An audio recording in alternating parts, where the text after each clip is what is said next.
first topic, the Natural Resources Library. Sorry. So the Natural Resources Library is located in Jordan Hall off of Fawcett Drive. And in the building, it's on the lowest level. When you enter the building, it's to your left. You can't miss it. Here's a picture of the outside of the library. You can see some picnic tables where students like to study when the weather's nice. You can also grab lunch or just hang out. Another cool feature that we have outside is this design on the ground. It's actually in the shape of the state of North Carolina, and it's made up of granite from different places that are prevalent in North Carolina. So whatever is prevalent in that area is what the area that it shows the granite is made out of. It's a pretty cool piece. So here's a photo of the inside of the CNR library. There are plans to renovate the library to make it more spacious and more accessible. And there are also plans to add a coffee shop, which is great because right now the closest coffee shop is in Tally. So it will be nice to have a coffee shop nearby. The library is honestly a really great location because when you're like going between classes and you have 30 minutes or an hour to study, instead of heading over to Tally or D.H. Hill or Hunt Library, it's convenient to have it close by. All right, so looking at some of the library resources, I'm just gonna list them right now and I'll go into more detail of each one. So you can have research consultations, you can borrow course textbooks, there are databases that you can use, you can request research material, there are online tutorials for you to watch, and there's also a lot of technology that is available to you to borrow and use in the library. All right, so starting with research consultations. You can schedule a meeting with a librarian and he or she will help you with your research topic. So some of the things a librarian can help you with is narrowing down your research topic, searching library databases, locating data, preparing data management plan, helping you with proper citation, and managing copyright. This is a really great resource for students that are doing some research for a class or any other type of thing. And if you're not sure like what topic to choose or where to find your information, the librarian will sit down with you and talk you through it and help you figure out what you need. So now looking at CNR courses textbooks, since the Natural Resources Library is a part of the College of Natural Resources, all the textbooks that your professors use in your CNR related classes will be available in the library. So you can find all the textbooks for all your courses. You can check the textbooks out for 2 hours and you can leave the library with it, but it still has to be returned within 2 hours. Some of the textbooks are available as ebooks, so be sure to check for that. There's also textbook chapter scanning. So you'll need this if you see that your textbook is not available as an ebook, and especially now with the coronavirus, if you need to access something, what you do is you just go on the website, you fill out a form to request a scanned copy of the textbook or chapter or section, whatever you need for your class. Once you have done the request of the scan, you'll get the chapter or section in an email as a PDF within 24 hours. You can make multiple requests over the course of a semester, but you can't request for an entire book to be scanned at once.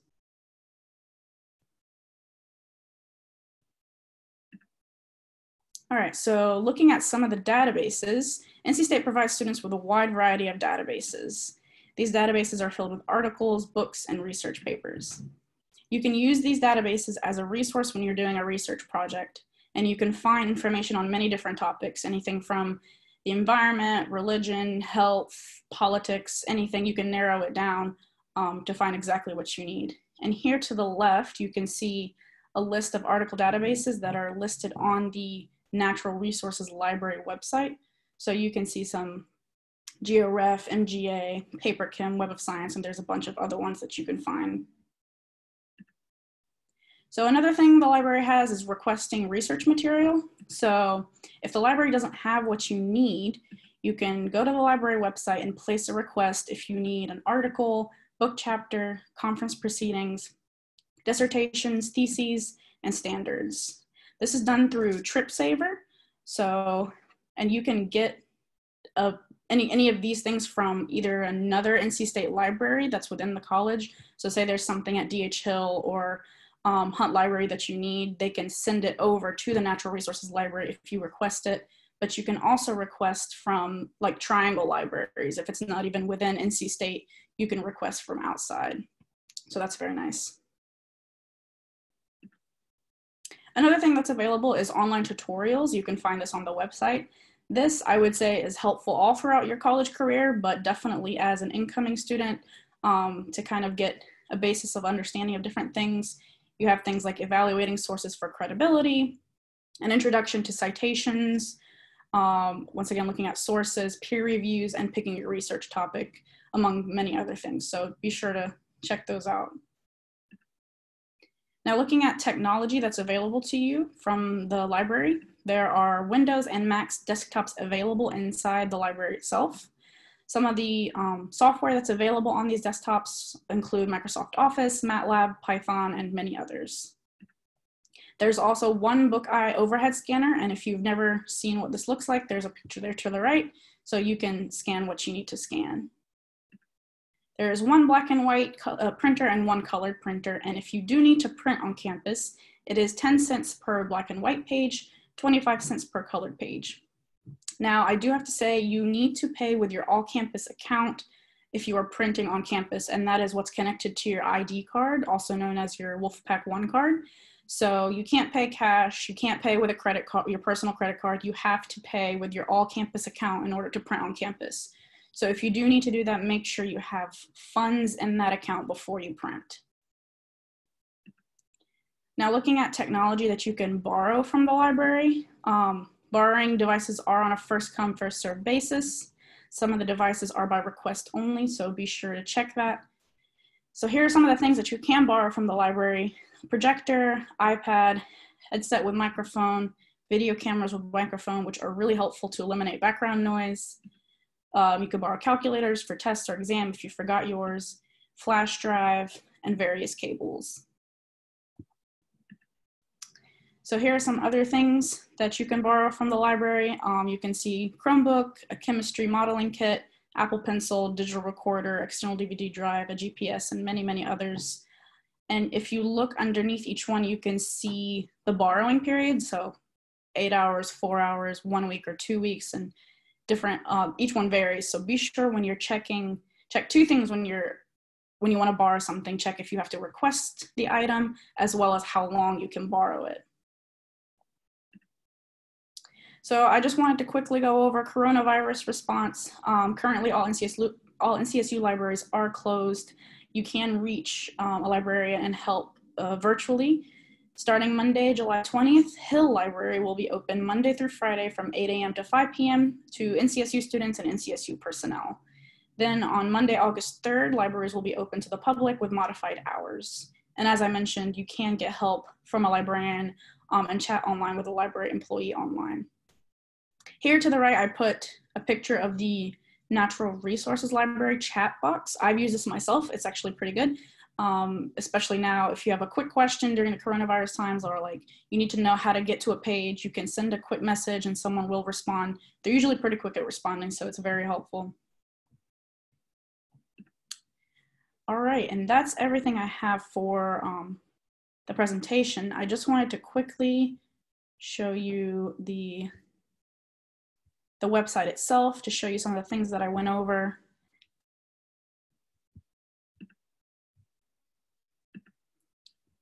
And now, all right. So here is what the website looks like. University Libraries, Natural Resources Library. So some of the things I talked about, here's the technology tab right here. And then there's the research consultations tab where you can request a meeting. Online tutorials are found here. Requesting an item through TripSaver. Here are all the databases I just showed you. And then there's the chat. So if you want to send a message, you just type it and send it. I don't think anyone's working. Well, it says available. But yeah, they're pretty good at responding. So if I were you, I would definitely check out the website, learn how to navigate it, make sure you know where everything is, use any resources you can because it really is helpful. And that is everything I have So now I can hand it over to Jennifer. She's going to talk to you guys about Google Suite, and so you can learn more about that. Sure. Thanks, Melinda. So again, my name is Jennifer Piercy, and the first disclaimer I will make is that while I'm excited to be here talking to you guys, I am certainly not an expert on Google products. So I'm learning along with folks, but I think there's a couple of important tips and tricks, and this is just meant to be a very, very high level overview. So there are a lot more features. I am intentionally not putting this Google slide in present mode, but we're going to quickly cover Gmail, Calendar, Google Drive, which is doc, sheets, and slides. Also a little bit on Meet and Keep. And just so you know, your NCSU email address is a Google platform email address. So when we're talking about Gmail, the most important thing for you guys to know, and I tell all of our students this, is email is now your professional business language. So you should be checking your email 3 times a day. And I know you're sitting there saying, what, is she crazy? So think about what's the first thing you do in the morning when you wake up. You pick up that phone and you go through Snapchat, Instagram, TikTok, whatever it is. Add email to that. Just scroll through it super quickly on your phone, flag some things that you know you want to get back to. Do that before you go to bed as well. So I'm talking 5 minutes or less in the morning and the evening, and then schedule a time every day that you're actually going to respond to those emails. So the morning and the evening are making sure you haven't missed anything super important. You can flag them, star them, whatever system works for you. So it's always dangerous to show your inbox to incoming students. You never know what's going to pop up. But I do have my settings so that I get social things here, which not a lot pops up here in my personal email. That's on my LinkedIn, my Nextdoor app, stuff like that. And promotions, which I do get as well. So mainly I'm focused on my primary tab, but what I would tell you guys is really try to keep your NC State email clean of all those things that you sign up for. My personal Gmail, I probably get about 400 messages a day, and 350 go into that promotions tab. So that it's helpful to keep it very clean. Now, your settings bar over here, you can do quick settings, and you could actually quickly say, I want to look at the unread emails first, and it will switch. So I've only got 2 unread, or I want to look at what's starred, because for me, what's starred is what's important, or I want to just go back to default. So again, 3 times a day, you can use folders. So I use folders to keep a lot of stuff.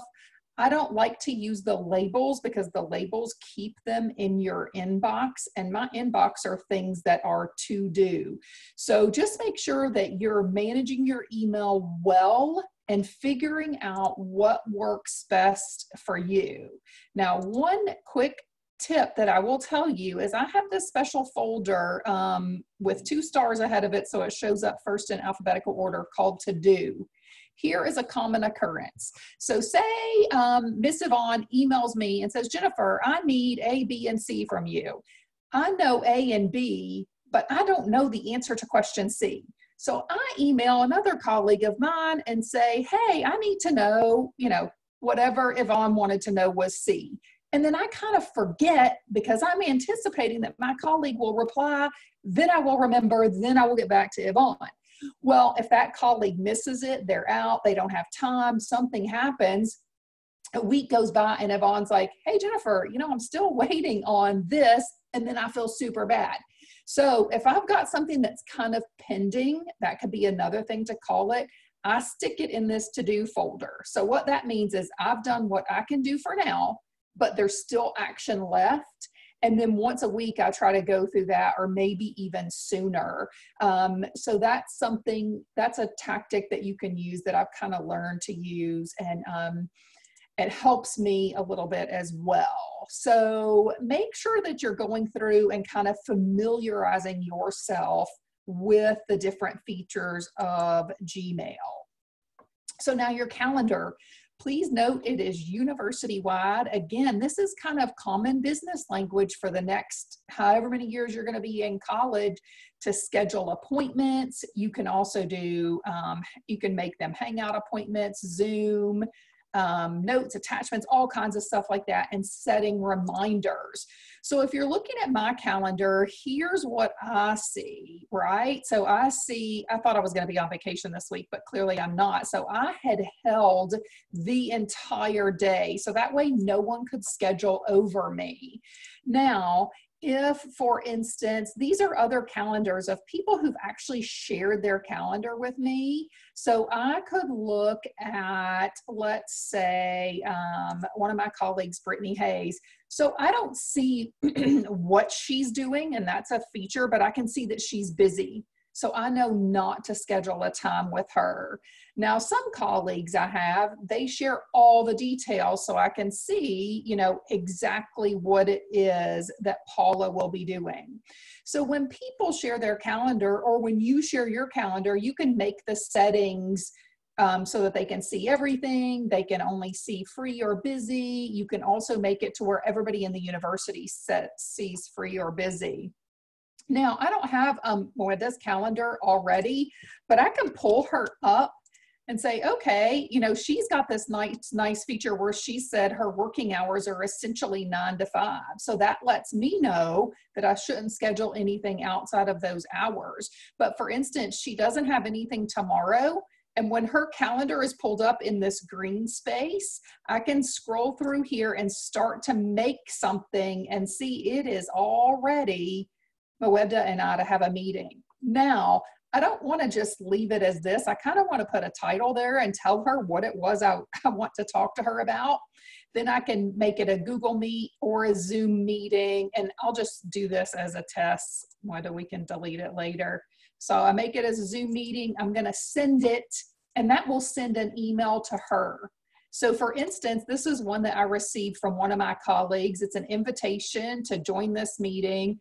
I'm going to choose yes, and it is going to automatically put that on my calendar every 2 weeks from 9 to 10 a.m. because you can also set them up recurring. So it is super quick if you want to find a couple of people that you're trying to meet with. And generally what I tell folks is to be as descriptive as you can. Use the title. They automatically default to usually an hour unless you pull down less. Add the location if you need to, add a description of what you'll be talking about. And if there's any attachments, you can actually do those here. You can also put in guests here, and I will show you guys real quickly because this is a common question I get. All the faculty and staff at NC State have 2 email aliases. So mine is Jennifer_Piercy. If you use that, it is not gonna go to my calendar. It will not automatically pop up on my calendar. So try to use the aliases that don't have the underscore, which it could be like Dr. Bird's is Medbird, or Yvonne's, I know hers is YP Lee. So use those to invite people to your events, and that way it's on your calendar and theirs. Now, a good general rule of thumb is that I would check with a faculty or staff member first to say, hey, can I just schedule something for us? Is your calendar up to date? And is that practice something that you like to do? Because some people enjoy that and some people don't. For me, it's wildly efficient. So I love for people to schedule things right on my calendar. Other people, you know, they don't like that so much. Now, you can also set reminders if you're showing your reminders or tasks. So a reminder is something that you want to remind yourself to do, but won't necessarily hold the time here. So if I were to say, work on project and save that, no one could schedule this time. But when I have reminders checked, and I want to add something here, I can create a reminder, work on project tomorrow at 1:30, and that will be my reminder to work on that, but it won't show up for other folks. So it's not holding a placeholder on my calendar. But something to remember is that you need to have this reminders box checked right here. So that's a super good way to go in and put things like 1 week before something is due, put a reminder, this paper is due in 1 week. So get your syllabus, put all your due dates, put some reminders in there. I think that that's a very useful. And now quickly for Google Drive. So a Google Drive is like a system, like the file system drive on your laptop or your desktop or whatever, but it is much more collaborative because people can work in documents at the same time.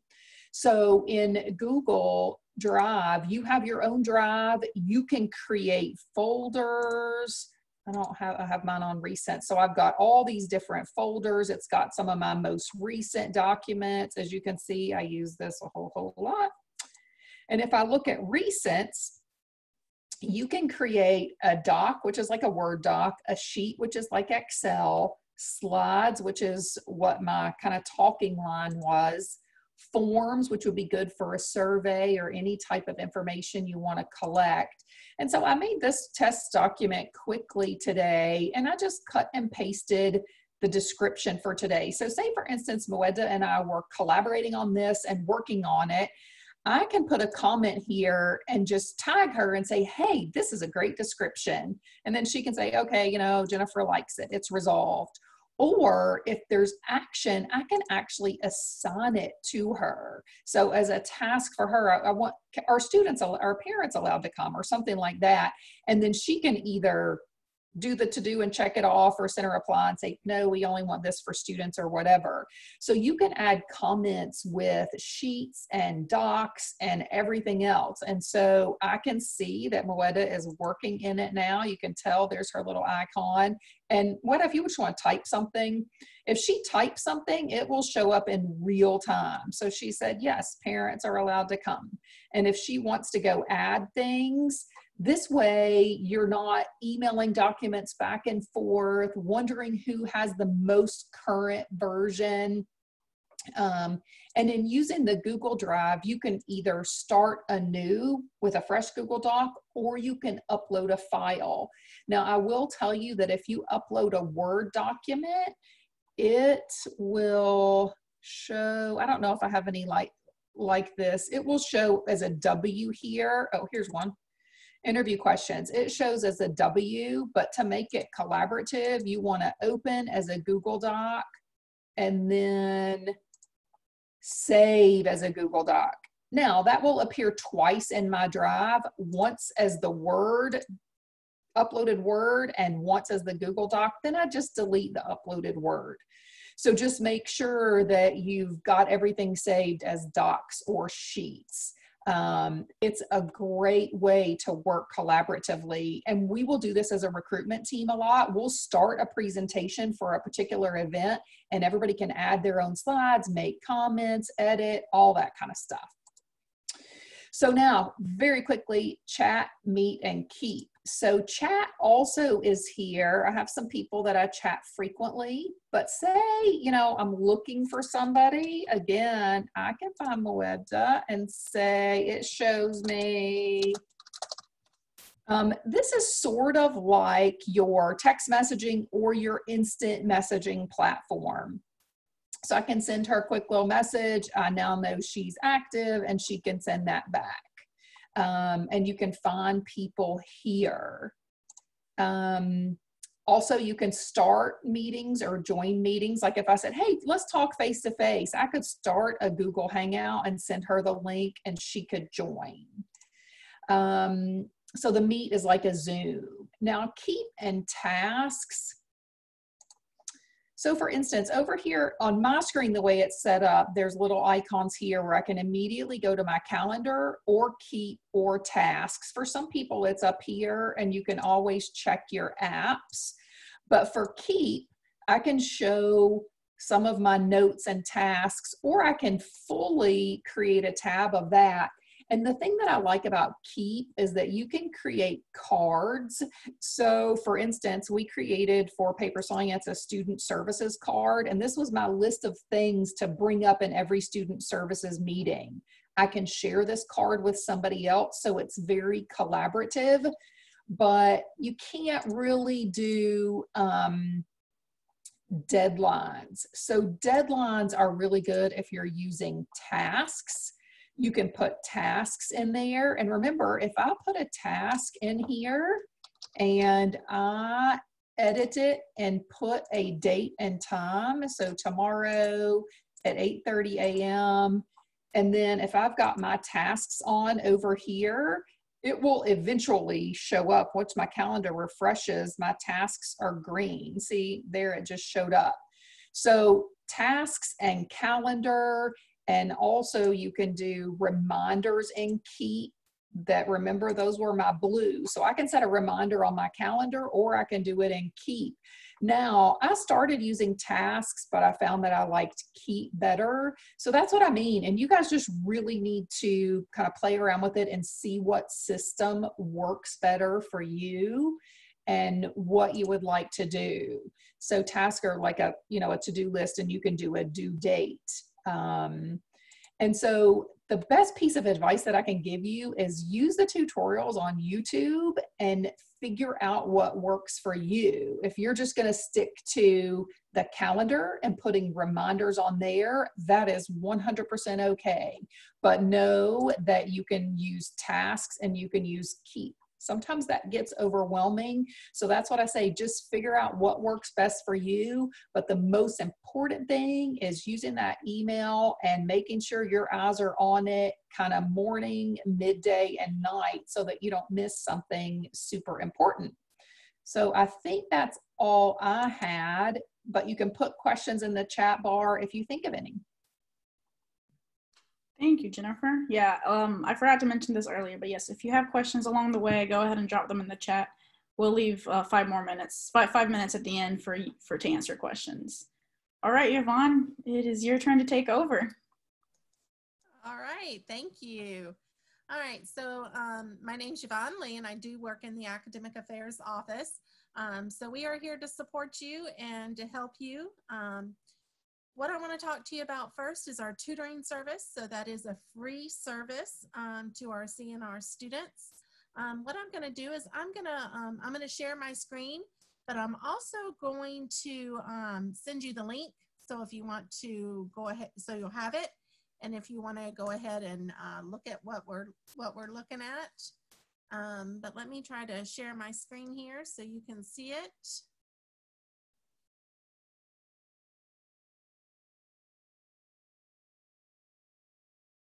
Okay, can you see that? Yes, we can. Okay, great. So here is our college website. So it talks about student resources. So under student services, here we are. It talks about tutoring service. So like I said, this is a free service that the college provides. And so it is designed for our courses. So any of your forestry courses, natural resources courses, anything with these prefixes on it is what we give priority to. Sometimes we are able to have a tutor for additional courses. So what we ask is that you fill out the interest form, and we do ask that you do that fairly early in the semester because it does take us some time to try to match you with a tutor if we don't already have a tutor on payroll. So we definitely encourage you to do it early in the semester. And so we have plenty of time. We don't want you wait until the end of the semester or right before final exams and thinking that you need a tutor because we may not be able to get one for you quick enough at that point in the semester. So we do offer individual tutoring. So you can, so here is the request a tutor. This is if you're interested in being a tutor. The CNR tutor interest form, that's if, but you do have to have completed the course before you can apply to be a tutor. So that would be after you've taken some classes in the college. So here's where you request a tutor. And we do, like I said, it may take us a few days to match you up a tutor. Sometimes it may take a week or so if we don't already have a tutor So you should hear back within 3 to 4 business days from us once you've completed the form. If we have somebody, we'll go ahead and match you with a tutor. If not, we will let you know that we've got to find one, and that we'll let you know as soon as we get that, that matched up. Okay. This also has information on the University Tutorial Center, if that has, you know, other resources. If you need tutoring for courses outside of CNR, you can look at these resources here. We did start last year a drop-in tutoring program that was successful, and we do plan on doing that again. So what we do is it's just a drop-in tutoring service. We have not set it up for the fall yet because we are still hiring a tutor to be able to help us. Last year we did have a tutor that could do math courses and chemistry and physics and our GIS course, which is very popular for our students. So what we do is we'll update this information as it becomes available. But last year we had scheduled times where we would have a tutor that you could, and we would put the location in here. We did start it off on campus last semester, but it did get moved to virtual with COVID. So, you know, we're still trying to work on that and figure out how it's going to go for the fall semester. We may be able to do some in person, but we may have to do it virtually as well. So that's still you know, up in the air, not sure exactly how that's going to work for the fall semester. But this is a good place for you to bookmark and be able to check back and see when we've updated tutoring for the fall semester. We'll also be sending out email at the beginning of the semester. Also, we send out emails a couple of times, so that's why it's important for you to check your email, because we will send those kind of emails to your NC State email address with these services. But we do recommend you also checking back to this resource page.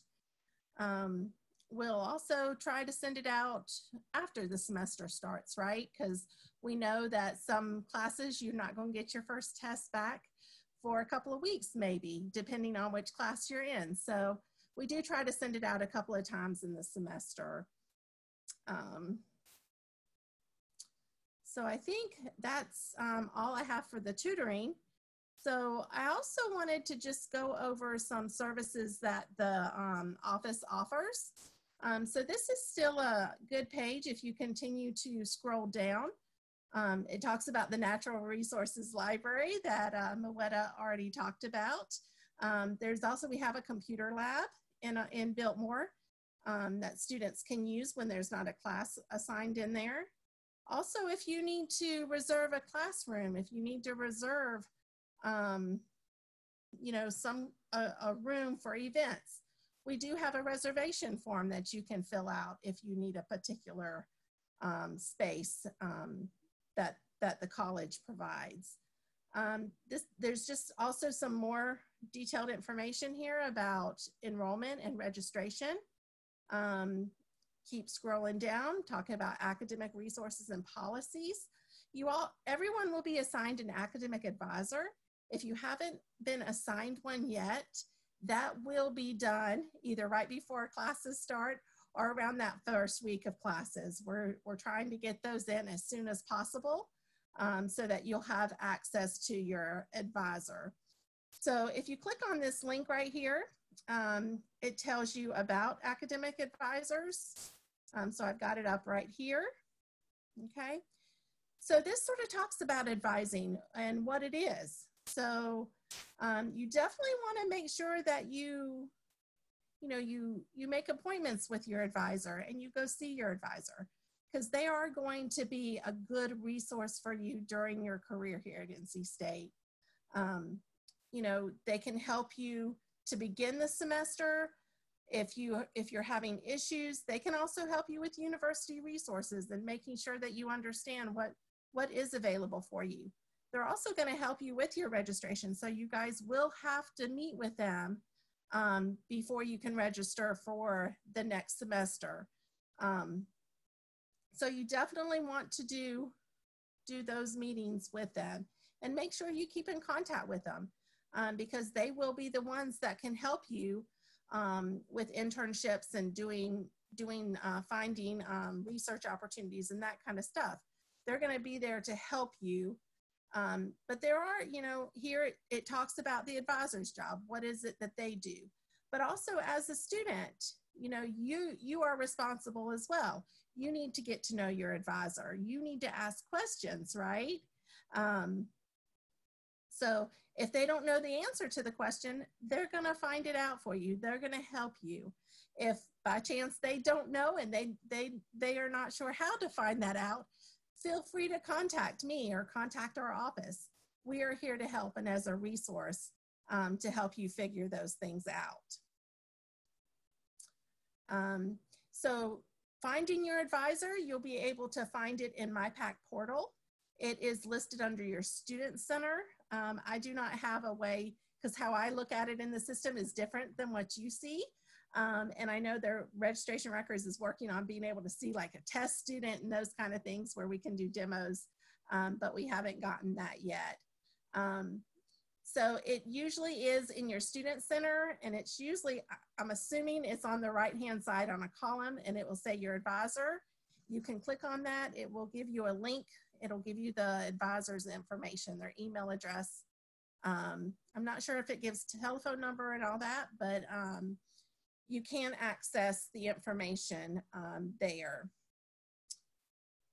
It's also listed on your degree audit as well, your advisor, which is also accessible by your MyPack portal, your student center. So if you don't have an advisor listed yet and you have questions, here is a list of the advising coordinators for our college by major.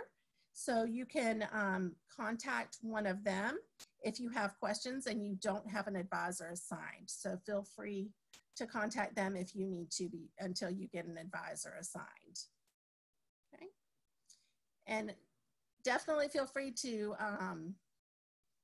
contact me as well if you have any questions. I'm happy to help when I can, or find out who you need to contact if I don't know.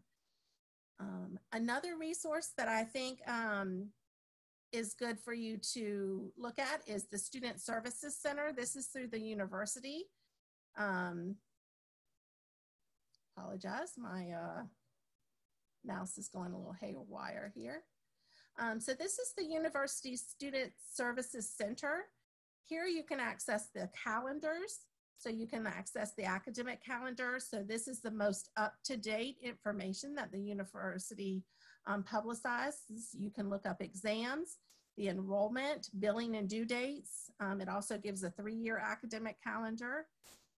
If you go to, you can also, there's just lots of different information here. So I do recommend that you go ahead and look at this page if you're not familiar with it already. This last tab, it says your resources. You can look at COVID information here. You can pull up who the coordinator of advisings are for different majors. Also, forms. If you need different forms, you can access it here as well for registration purposes. All right. Let's see. I think that covers everything. Does anybody have any questions, or we want to just move on to questions and answers? Or? You did have one question. Oh, I see. I think Sophie had asked, will you have multiple advisors if you end up double majoring? Yes, you will have different advisors depending on your major. So if you have a major in CNR, but let's say you have a major in, business as well, then you would have an advisor for both majors, because your advisor for our college would not necessarily be able to answer questions regarding a major in a different college. So you would definitely have 2 advisors. And I know Jennifer answered someone about the emails with the calendars. So I think. Yeah. Do either one of you guys use Macs? I have a Mac, yes. Okay, so like someone was asking about, syncing calendars and stuff with your Mac and your iPhone. So iPhone, it's super easy. And I wasn't sure about the Mac, but then I was thinking it's all internet-based platforms. Like you just go to, google.com to log into your email and to get your calendar. So I'm assuming that it's just as easy on a Mac, Moeda? I'm not an expert either. I do know that my Google Calendar does like send me notifications 10 minutes before a meeting. So I don't know if that means the Google Calendar has been synced up with my Mac, or if it's just because I have the Google Calendar open that it notifies me. So I would say whoever was asking just to look into it more. I personally am not an expert on this stuff either. Yeah, and if you do set it up on your iPhone, so I think the default is to remind you 10 minutes prior to an event when you set up a Google Calendar. So my phone goes off, my computer goes off. It's kind of funny. There's lots of different things going off, but I like having that in case I'm away from my computer or vice versa. Yes. Are there any other questions about anything that I covered or Jennifer covered or Yvonne covered?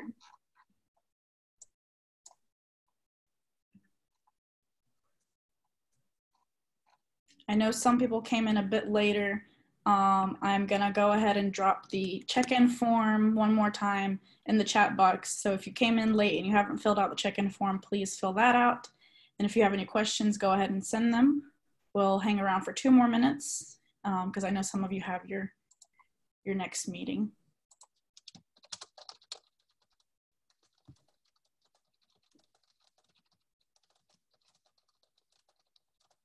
Hope everyone's enjoying their summer before classes start.